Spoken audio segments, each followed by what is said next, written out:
Assalamualaikum warahmatullahi wabarakatuh. Selamat datang di channel Oke Aqua. Hari ini kita mau ngebahas penyebab terjadinya alga pada aquascape nih. Salam satu hobi untuk seluruh penghobi aquascape.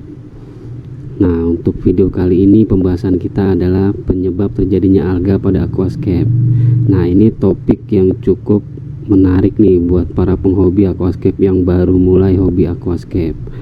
Nah, kita kenali dulu alga itu apa sih. Oke, kita masuk ke pembahasan.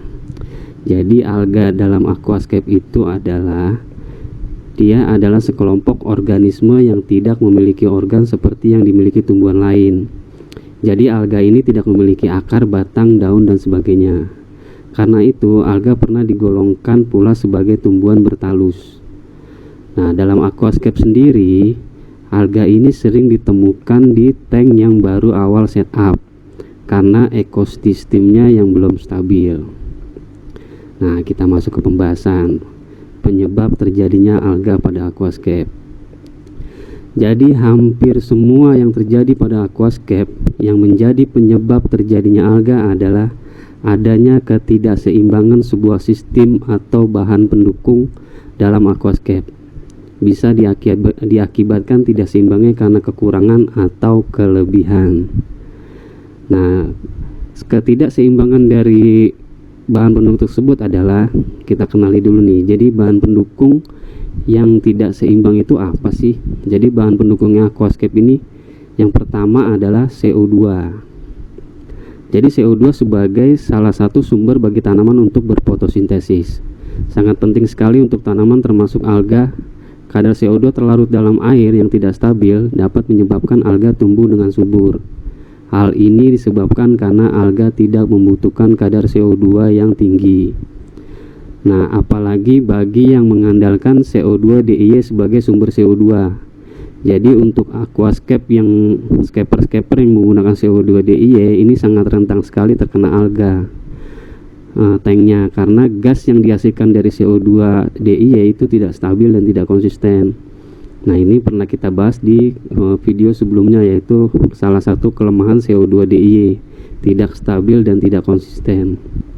Nah, sehingga ada beberapa scaper yang sukses mengurangi jumlah alga dalam aquascape-nya dengan meningkatkan kadar CO2 terlarut dalam air ataupun pemberian liquid karbon secara rutin. Nah, untuk bahan pendukung yang kedua, nutrisi. Jadi ketidakseimbangan nutrisi dalam aquascape juga dapat menyebabkan munculnya berbagai macam jenis alga, baik itu tinggi fosfat ataupun tingginya nitrat ataupun sebaliknya. Nah, jadi pada saat tanaman tidak dapat tumbuh dengan baik akibat dari ketidakseimbangan nutrisi, maka alga pun akan datang menyerang. Nah, ini yang bahan pendukung yang kedua, nutrisi. Jadi kalau nutrisinya nggak seimbang, nah alga pasti akan menyerang. Nah, untuk yang ketiga, pencahayaan. Jadi seperti halnya di alam bebas, tanaman memiliki batas dalam mengkonsumsi pencahayaan untuk melakukan fotosintesis. Apabila pencahayaan dilakukan terlalu lama, maka pencahayaan menjadi tidak dipakai secara maksimal yang berbuntut pada pertumbuhan alga, atau bahkan kapasitas pencahayaan yang terlalu tinggi tapi tidak diikuti dengan pemberian nutrisi yang cukup. Nah, seperti pada alam bebas aslinya nih, sumber pencahayaan tanaman itu kan matahari. Jadi matahari itu bersinar kurang lebih sekitar 12 jam. Itu pun dengan tipe pencahayaan berbeda pula, pagi, siang, dan sore. Nah, untuk di aquascape itu juga perlu diatur agar tidak terlalu berlebihan ataupun malah kurang, karena dapat menyebabkan hal yang tidak diinginkan, yaitu tumbuhnya alga.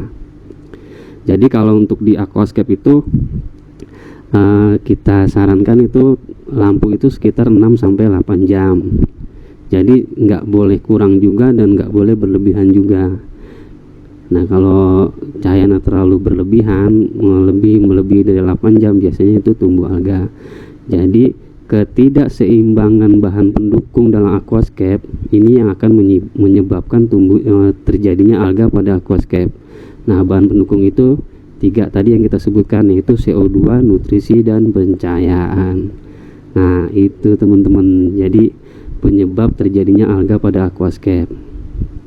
Nah, itu aja yang bisa kita sampaikan nih dalam pembahasan video kali ini.